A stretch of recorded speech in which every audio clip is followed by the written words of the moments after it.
Janice, in the 7.5 nearly years, isn't it, that we've been doing this program, we've had the great pleasure to introduce people we've known for a long time. Yes. Like That's the been Jonas fun. brothers. Yes. Been an interesting thing.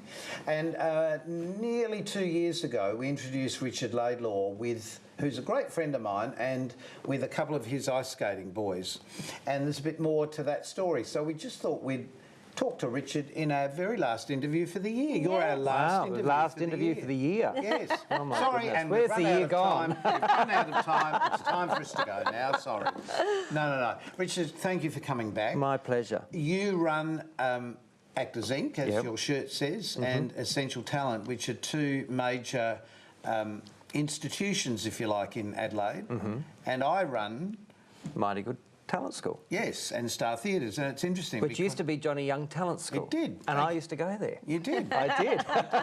That's You have known each other a long time. We have. We have. Since he was 14, I think. Yeah, about 14. Is that right? And we were producing an ice skating show, and Richard auditioned for the show, and we thought, oh, well, give the boy a chance. And we toured Australia with that. But the point I'm making is the nice thing about both our friendship and our businesses, we both believe in the same thing, that we are trying to develop people to go into the industry, to work within the industry and to have the enjoyment out of it and hopefully the money that we have as well. And provide the opportunities. Yeah. Because, you know, they're hard to come by now. And we've both seen the industry change a lot, as you have actually in your lifetime. Yeah. There was a time when anybody in show business was working a lot, really working. We seem to have one show after another. I mean, the musical comedy days. And you've been the same all through your life. Well, that's true. I was lucky to come in on the tail end of the live stuff here in Adelaide, where they were working in nightclubs, and they had the nightclub circuit that used to happen at Braisted's and the Old Lion, and we used to have a little show that would travel around all the nightclubs, and that's how it sort of started for me. Yeah. But then ice shows as well, and theatre shows as well, because you've done quite a lot of those. Yep. But even prior to that, you were sending shows overseas for years. That's right. I would send about 17 shows a year. 17? And how old were you when you started? Oh, probably just 18. Just on 18, I think. And I love the stories. The first show.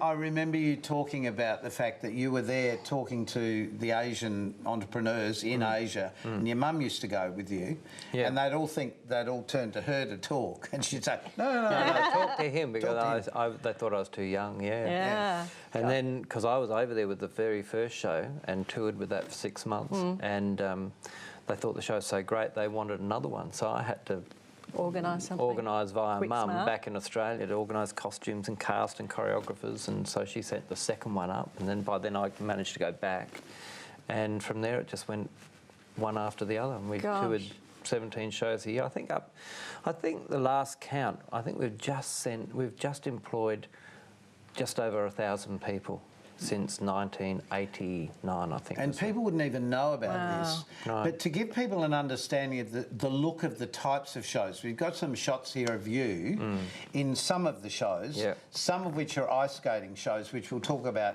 Richard had his leg up there. You also learnt to eat fire, which is a bit extraordinary. I did a fire act for a bit. There you are, blowing fire out. Don't stand close. Yes, to survive in the business, you've got to be able to do everything. So you've got to be able to sing and dance and act and skate and blow fire. Malcolm knows all about it. These were shows in Singapore, weren't they? That's right, which you joined me on a couple of those shows. I did, in fact. Yes, so skating has provided a lot of wonderful opportunities. Well, I wouldn't have travelled as much had I not actually learnt to skate in the show that I couldn't skate before I was involved with this show. That's right. Yeah. And I've also taken lessons from Richard, which leads us to the second part of the story. I've got to say, in truth, you're a great coach or great teacher, because I couldn't spin or do any of that stuff, and not that I can do it very well anymore, but in truth, in just one lesson with you, I could actually spin. Because on the bottom of a skate, people don't realise it's not flat. No, it's not. There's a radius. Yeah. So you've got to feel... A rocker. You've got to feel that part. Yeah, you've got to feel that part to do all those things. And then the toe picks. So what Richard has become... You're really the top skater... Coach. Coach. skating coach in Australia. I don't think you can say that, but I could. Well, I can't say that, no. But my students would all agree with you. No, well, you have had a lot of success with your students. I have had a lot of success. Yeah, I've but been very interesting lucky. enough, Yeah, your original coach was Belinda. Yeah. She was Belinda Coulthard then. Yeah. She's now... Belinda Noonan. And Belinda is the person who, in the Winter Olympics... She actually is the commentator for the Winter Olympics, yeah.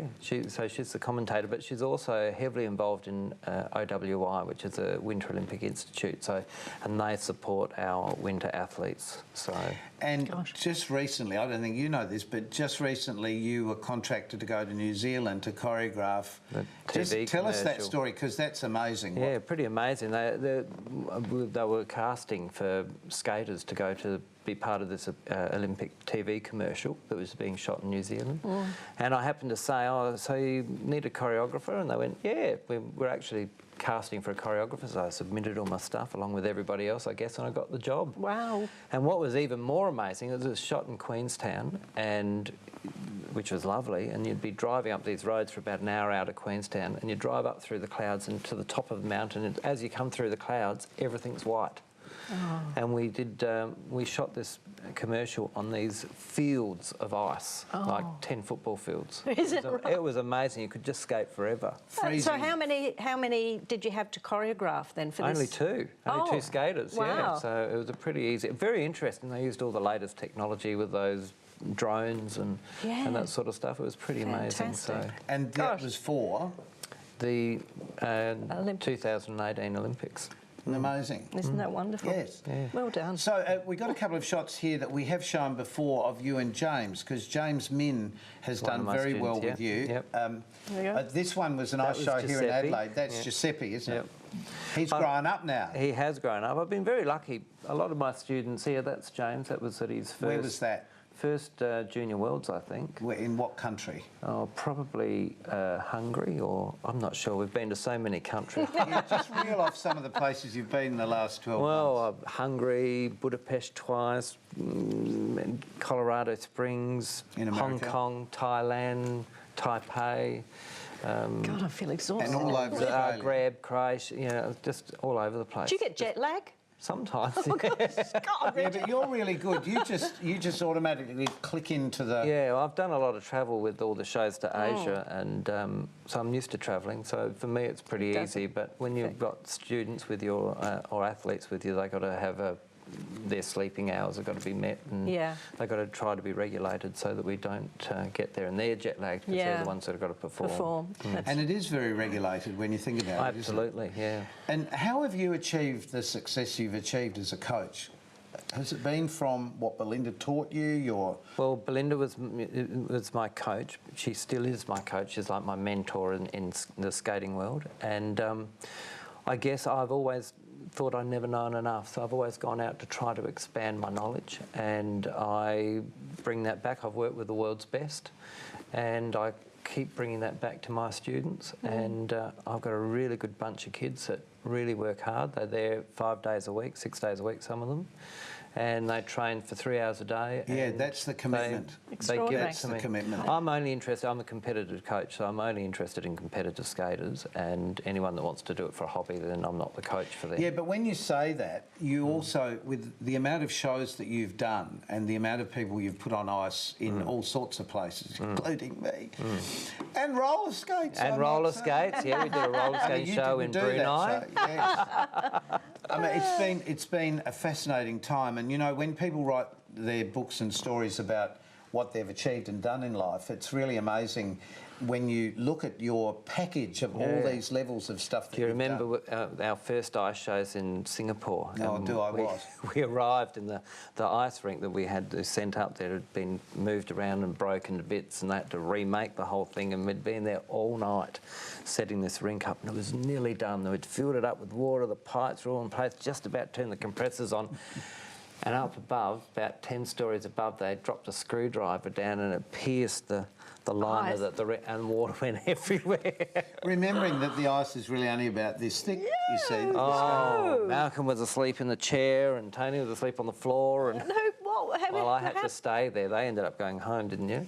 Yeah. But you managed to get it all sorted, ready for the fixed. show? We couldn't go home though until the what is it called? MRT started. Until the MRT started, which was 6 o'clock in the morning. And we hadn't slept for like 24 hours before that. That's so correct. And 2 hours they turned the air conditioning off at night, so that made it even harder to make ice. Yeah. You've got to make ice in about 8 hours. 8 hours, 9 hours. An amazing life, Richard. You've had an amazing life, and you've obviously got a great deal in front of you, and a whole lot of other champions that you're no doubt going to train for Olympics and whatever else. Yep. Stay with us. We'll be back with Trude in a tick to say goodbye and a few more stories.